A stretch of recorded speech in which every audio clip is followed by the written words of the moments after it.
Hello again, everyone. Mr. B here. So we're continuing on in Chapter 9 with Module 9.3, which is, again, as I mentioned, this is the last section for Unit 3. So if we go ahead and look at the review, there's a little bit more that you will need to know in this section. So 1, 2, 3, 4, 5, 6, 7 things that you will need to know in this one module, which is 9.3. And I will say right now, we're going to be going through rather quickly. There's going to be a few videos that I'm going to recommend because this is child development. And child development is huge. There is a lot to take away from child development. There's a lot to learn about. But because I want these videos to stay short, there is some stuff I'm going to go through very quickly because I know it's not technically on the exam, but still important to know. But without further ado, let's get into it. And so we're only going to be covering one module today, which is Module 9.3, because it is a big one, and it is child development.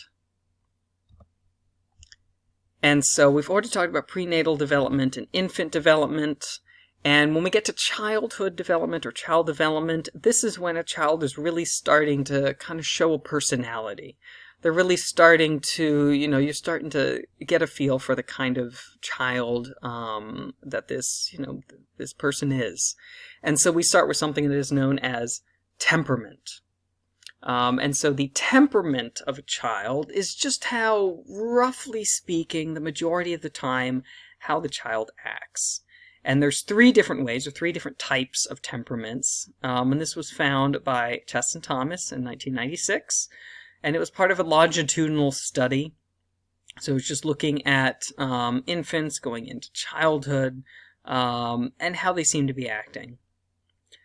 And so there's three main parts, or three main classifications or types. There is an easy temperament, a difficult temperament, and a slow-to-warm-up temperament. And then, of course, since you can't put everything in one category, there's also this remaining unclassified. And so when we talk about an easy temperament, and you'll see the percentages, and the majority of the time, a child would be either an easy temperament or just kind of unclassified, which meant, it's kind of all over the place. But about 10% of the time it was difficult, 15% of the time slow to warm up. And what we meant by an easy temperament for a child is that they tend to be very playful, they're interested in new things, and they develop a regular sleeping and eating pattern, which for parents is huge. A difficult temperament for a child, though, and this is what you will need to know for the exam, is when, generally speaking, they are unfortunately irritable. They get angry very easily, they just seem unhappy, they have a hard time adjusting to a new situation or new people, or establishing a regular sleeping and feeding schedule. Sometimes they're tired, sometimes they aren't. You don't really know when they're going to be tired, when they're going to be hungry. So it is a difficult temperament. And then the last one is the slow to warm up. So this means that you can't really read much off of them. It takes a while. They have low activity level. They can become inhibited or withdrawn or fretful when exposed to a new situation. So they don't respond as much, or it takes longer for them to respond. And so these are kind of the three main temperaments. Again, you then also have that uncategorized temperament where, sometimes they're easy, sometimes they're difficult, sometimes slow to warm up. It depends more on the situation. And so that's what we mean when we talk about temperament. Another thing that this doesn't really happen for human babies, but it does happen a lot of times with birds and other animals, is this idea of imprinting. And this is something that you see that for a lot of animals, the first kind of moving object that they see when it's a child or infant being born, they form a strong attachment or bond to. And this was found by Konrad Lorenz. He discovered this idea of imprinting with geese, where he realized that, when he was the first moving thing that they saw, they formed this attachment to him, and they would follow him everywhere. It was, they saw him as the parent. And so that's the whole idea of imprinting. This does not happen in humans, but it is seen in a lot of other living things. And I know I've heard stories that there was a teacher that gave, it was either ducklings or goslings, and this is done in many schools, gave, I think it was geeslings, or goslings, I should say, to students, and because it was the first moving thing, like those geese formed a very, very strong bond with those students, you know, like if the student was the mother. And this showed the idea of imprinting. I might do that at some point, but not this year. And then this is something that I wish I could go into more detail to, but for the sake of time, I'm just going to recommend that there's going to be a video that I will be including. But this was also the idea of attachment. And so we've learned that there's imprinting that can happen, where it's just the first moving thing that you see. But for other living things, such as humans, it's not that easy. And so Harry and Marguerite Harlow did this study on attachment, because before this experiment, the idea was that children were just little adults, and they should be treated like adults, and eventually they would just wisen up and act more maturely. And Harry and Marguerite Harlow thought that there was something more to it, and this idea of attachment. And so what they did, and I'm going to talk about it very, very briefly, again, I will include the video, is they had rhesus monkeys, and the monkey had kind of two mothers, quote unquote. There was the cloth mother, which was just, you know, covered in this nice cloth, and then there was the wire mother, which didn't have the nice cloth, but provided the food. And so they wanted to see how much time the baby monkey spent with either mother, and which one was the important one, you know, the one that provided what they called contact comfort, or the one that provided the food, you know, the survival. And it was found that the majority of the time, and as you can see in this video, in this picture, the baby monkey spent the majority of the time with the cloth mother. And this was the whole idea, and this is what you will need to know for the exam, is it's this idea of contact comfort, which is crucial for children, not only in rhesus monkeys, but also in human beings, that you have to have some sort of contact comfort with a primary caregiver in order to develop successfully. You can't just be providing it with food. It needs contact comfort as well. Another thing when talking about attachment is a child can have an attachment style. This was developed and researched by Ainsworth. And it was this whole idea of, and again, I'm going to be including a video as well, because this goes into huge detail, but it was looking to see how a child responds, or what kind of attachment a child has with their primary caregiver when they're put in a situation where they are temporarily distressed, and then the attachment was categorized based on how the child responded when then the primary caregiver or mother came back. And so the way that this study was set up is children would be taken into a room where they'd, you know, play with some stuff, explore this new environment, and then, again, the video will explain this far more, but the mother leaves the room, and the child gets distressed, and then they want to see what happens when the mother comes back to comfort the child. Again, I'm not doing it the greatest justice, there's far more details, I'll include the video. But if a child had a secure attachment, then they would see the mother as a secure base. They would be allowed to explore the environment, and then when the mother came back, they'd be very easily comforted, you know, and then they'd go right back to feeling comfort, and then they could go back to exploring the environment. So a secure attachment. If they had an insecure, avoidant one, they'd pay very little attention to their mother when she was in the room, and then show very little distress when she left. So avoidant, insecure, didn't really need the mother, essentially. You have the insecure resistant type. So this is when they cling to their mother. They don't really feel very comfortable exploring the environment. And then they fail to be comforted when the mother returns. And they kind of show this ambivalence or resistance toward the mother. So they have this clinginess. They need the mother. But then when the mother comes back to comfort them, they just can't seem to get that comfort. They're like, no, you left me. I'm not going to be happy. Go away. That sort of thing. And then the very last one is this disorganized or disoriented, where they seem confused or disorganized in handling the separation. They don't really know what to do when they're distressed, so it's disorganized. And so the study showed that children form different attachments to their parents, and sometimes it's because, sometimes the parent wasn't there when the child needed help, and so they've learned, that they can't rely on the mother for that comfort.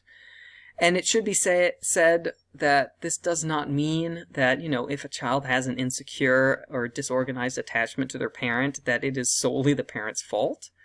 Sometimes there's just things that are outside of the parent's control, like, if they are in a single household and they're providing for their children and they can't be there because they're working, it's unfortunate, but, the child can sometimes learn that the mother will not always be there. And it isn't that the mother or primary caregiver doesn't want to be there. It's just that because of certain circumstances, they can't. But, talking too much. Those are the different attachment styles. I will have a video included. And so I kind of already went into this, but there's all sorts of influences that can affect how a child is reared and how effective they are later on in life. And there's some debates to how much of an impact this part in a person's life is in the child rearing. But there's three main types of parenting styles, and this is the next thing that you will need to know, is which one is the most effective. But first we need to know what they are. Authoritarian is essentially when a parent says, these are the rules, you must obey them without question, I'm right because I say so, sort of thing. So they have a lot of arbitrary rules, they expect the child to obey them without question, they get punished if they, disobey or don't follow the rules. It's essentially just obeying their authority, so authoritarian. Authoritative, on the other hand, is where there's still rules, but it's within reason. They will reason with the child. The child is able to say, hey, I don't think this is fair. What about if we do this? And there's an encouragement for an open communication and independence with the child. So there's still those rules, but there's some wiggle room with the child. And then the last one is permissive parents. And this is when there's very few rules, or sometimes no rules at all, and the child is able to kind of make their own decisions and control their own behavior. So this is the whole idea of, the child's going to learn, they'll make mistakes, but they'll learn from those mistakes. I'm not going to set rules, let them have at it. And I can say right now, the most effective one is, of course, as always, a lot of times it's kind of that middle ground. So authoritative. Do not mix this up with authoritarian. I know they sound very similar, but the one with two T's is the best form of parenting. So authoritative is the best form of parenting as far as research has found. So you have those rules, but there's a little bit of leeway as well. So it's kind of the best of both worlds. You want the child to be able to communicate for themselves and have that independence, but at the same time follow some rules. But know that they aren't always absolute and to follow without question. And then this just shows that with the different styles, how it seems to affect the outcome of children later on in life. And so you can look into that more on your own time if you will. And I realize that it's cutting off just a little bit of it. There we go. Well, sort of, whatever. And so it's just, this is what research has found for the outcome for children under certain parenting. Let me move this back for the next slide. There we go. And this is why we tend to say that the authoritative seems to be the best one. Because there's limit setting, there's reasoning for discipline, the maturity expectations are high, but communication is also high, and warmth and support. Whereas with, authoritarian, you see that that's low. there's pros and cons to all the different styles, but again, the best research would say is the authoritative. Now we get into Erik Erikson. You're going to hear him mentioned quite a lot in the rest of this chapter. He had this whole idea that as we develop, there are certain crises, or a crisis that we go through for each stage that must be resolved. We have to overcome it, or else there are some issues in our development, essentially. And they're psychological crises, as you will see. And for the sake of the exam that's coming up, there are certain ones that you will need to know, but we're going to briefly talk about all of them. But Erik Erikson believed that in every single stage of our development, going from infancy all the way to late adulthood, there were different crises. And so these are the first few. So when you're an infant, it's this whole trust versus mistrust. Can you trust your primary caregiver to be there for you, to provide for you? Toddlerhood, you have autonomy versus shame and doubt, so kind of having that independence. For the sake of the exam, the one to be focusing on is the preschool period. So between the ages of 3 to 6, and I think on the exam it says age 4, so that is something that will help. And the life crisis is this idea of initiative versus guilt. So learning to initiate an action and carry them out. And this is around the time, again, it says preschool period. This is when a child is really starting to be on their own. They are not spending time, with their primary caregiver. Now they're in the school setting around their peers, and they need to learn to essentially initiate actions. They need to, if they need something, they need to be able to speak out about that. And then carry out that action, like, if they need a snack, if they need to go to the bathroom, if they need something from their teacher, to be able to initiate that. And then elementary school period is industry versus inferiority. But again, for the sake of the exam, remembering this stage, and that is initiation or initiative versus guilt.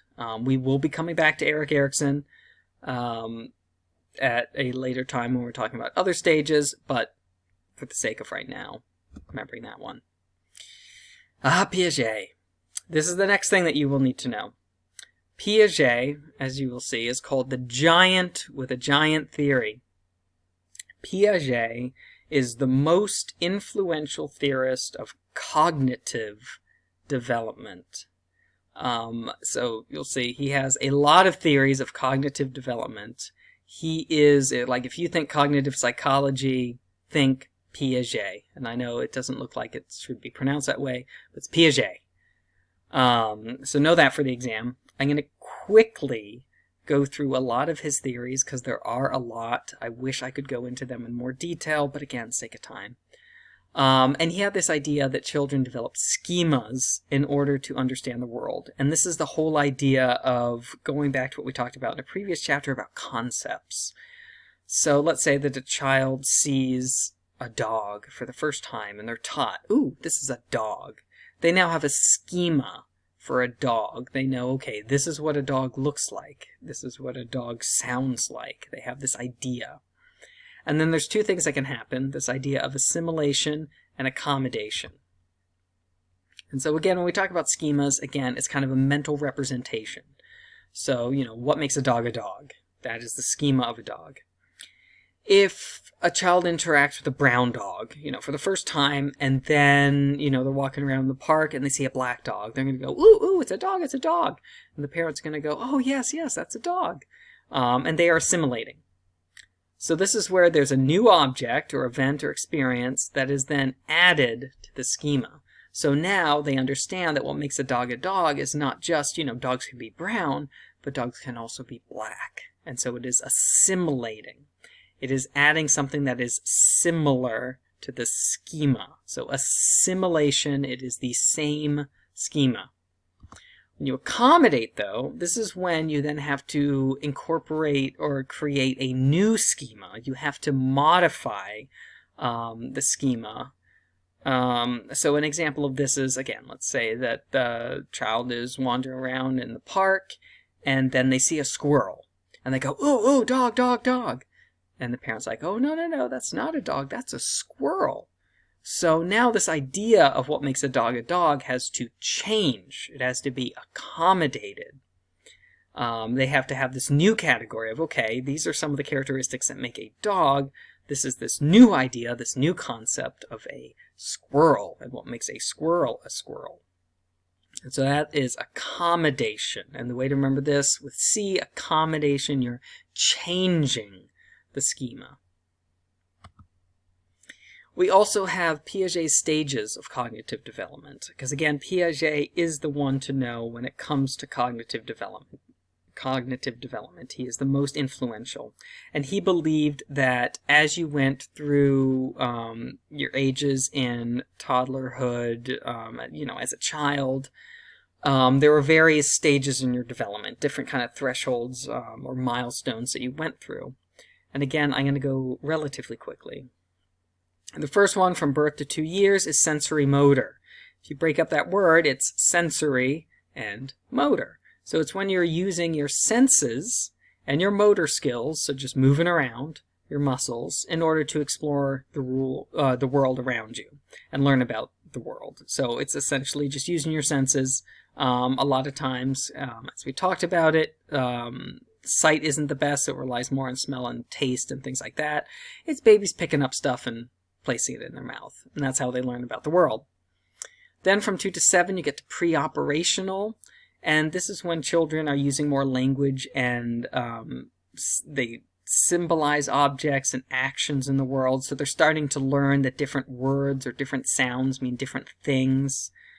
There's this idea of egocentrism, which is the whole idea that a child believes that, like, if a child's sad, the whole world is sad. If they like trucks, everybody likes trucks. They can't understand quite yet that other people have different thoughts and different feelings. We then get to concrete operational stage from about 7 to 11. The thing to know about this, which we will go into more detail on the next slide because it's what you need to know on the exam, is this idea of conservation is mastered. So again, I will get to that in just a second. And the very last stage, which sometimes people don't get to, according to Piaget, is the formal operations, when you can start do abstract thinking. But that's around the ages of 11 or 12 or around puberty.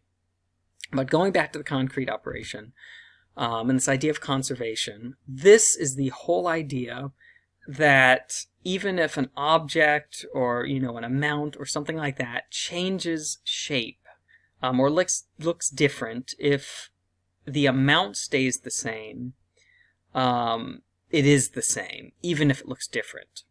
And so I will also have a video about this. There's a lot of videos, again, because sake of time. But, for example, in the classic one, if you have, well, here, I'll do the liquids ones. You have 2 equal glasses of liquid. And then you pour one of the glasses into a taller, narrower glass. And you say, which glass contains more? If you ask someone before they get to this stage, they would say, pre-operational, they would say that this glass now has more liquid in it or more water in it because it's taller, because it's bigger. Therefore, it must have more. Those that have conquered conservation would then say, it's still the same amount. Like, I just saw you pour it from one to the other.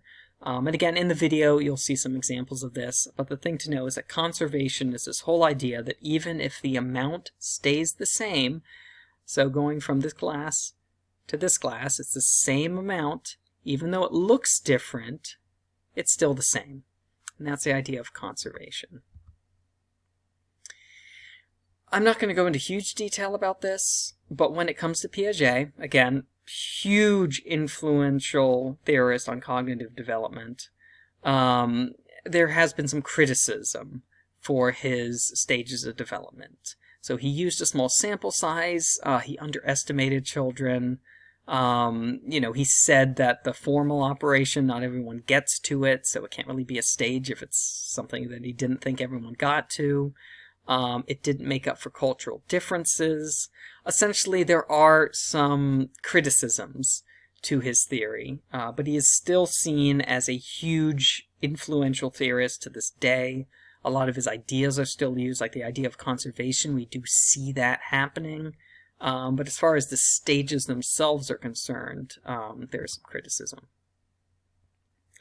And then the last thing we're going to talk about is Vygotsky, which is he kind of looked at cognitive development but added a sociocultural spin to it. So yes, as we go on and as we develop, you start to learn more about the world, you start to understand conservation, but Vygotsky believed that it's also the social interactions that you have and the interactions you have with your culture that affect your development, your cognitive development. So he believes in stuff like private speech, where kids would just, when you ask them a question, they kind of talk through everything that they're thinking. Like you say, oh, what's 2 plus 2? And they go, oh, 2 plus 2, well, I know that 2 is this many. And, like, they talk it out, and that helps them learn. And then what you will need to know for the exam is this idea of the zone of proximal development. And the zone of proximal development, which I realize, and maybe I can find my dry erase board. Oh, lovely, I have my dry erase board, but I don't have my marker. I should have planned this ahead. All right. Oh, there's my marker. All right, zone of proximal development. They're going to bring me back. All right. Ignore my hair. So, zone of proximal development. You have this circle. Inside this circle is what a child can do. So they can do it. They're fine. They're good. Let's say, a child understands addition and subtraction. Way out here is what a child can't do. So way out here, let's say it's stuff like calculus. A child's not going to understand calculus, and no matter how many times you try to teach them it, at this point, if they only understand addition and subtraction, they are not going to understand calculus. But then we get to this sweet spot, which is known as a zone of proximate development. And essentially what it means is it's something that they can do, but with help. And sorry for my handwriting. So it's the whole idea that, they can do addition and subtraction. They're not there yet for calculus, but multiplication and division they can do if someone's there to help them. And this is the zone of proximal development. Because again, it's this area where they're kind of developing it. They can't quite do it on their own yet. They need help with someone. But with that help, they can eventually learn it. And then once they've mastered it, it becomes what they can do without help. And then this expands out and a new zone develops. So probably algebra would be the next thing. And then, again, that zone of proximal development goes out and out and out. What a child can do grows and grows. And you find that sweet spot. All right, going back to the notes. All right, so that zone of proximal development, which you do need to know for the exam, what I would remember is that zone of proximal development was created by Vygotsky. And the way that I remember it, Vygotsky has a bunch of, random letters like V and Y and G and K and all that. And then zone of proximal development, you got a Z, you got an X, a bunch of crazy letters. So that might help. And then there's this idea of scaffolding. And again, this is then what you do within the zone of proximal development. It's that whole idea, again, let's say that we're teaching someone to ice skate. You're not just going to throw them out there on the skating rink and hope that they learn if they've never done it before. First, you're going to hold their hand and be right there with them to help them balance. And then over time, maybe you're going to stand right behind them, but you're not going to hold their hand anymore. And then eventually you let them go on their own. That is the action of scaffolding. It's when you provide a lot of support initially and then provide less and less as time goes on. And this is our job as teachers, where when you're learning a new skill, we should be providing a lot of support initially and then provide less and less as time goes on. But I could talk about education for hours, and you guys don't want that. So that, and again, this goes over a little bit more about Piaget, criticisms of his theory, and then Vygotsky. But that is it for Module 9.3. And similar to what I did in the last video, I'm just going to very, very quickly go through this.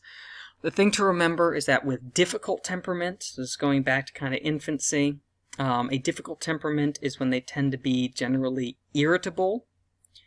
The Harlow's baby monkeys helped us to understand, there we go, I'll bring myself back in. The Harlow's baby monkeys help us to understand this idea of contact comfort, that you have to be providing contact comfort. It is crucial. The most effective parenting style is authoritative. So with the two T's in it, authoritative, not authoritarian, authoritative. The psychosocial crisis that happens at age 4, so when you are in preschool, is initiative versus guilt. Yes. Let me make sure. Yes, initiative versus guilt. The most influential theorist on cognitive development is Jean Piaget, which looks like Piaget, but Piaget. Conservation is this whole idea that something is the same amount even if it changes shape. So it might look different, but as long as you weren't taking something out or adding something in, just changing the shape of it, it's still the same amount. That's conservation. And then the very last thing is Vygotsky, was the one who created this idea of the zone of proximal development. And so we will come back to probably my favorite part in development psychology, and probably the most important for you guys, because it has to deal with you guys, and it is the idea of adolescence.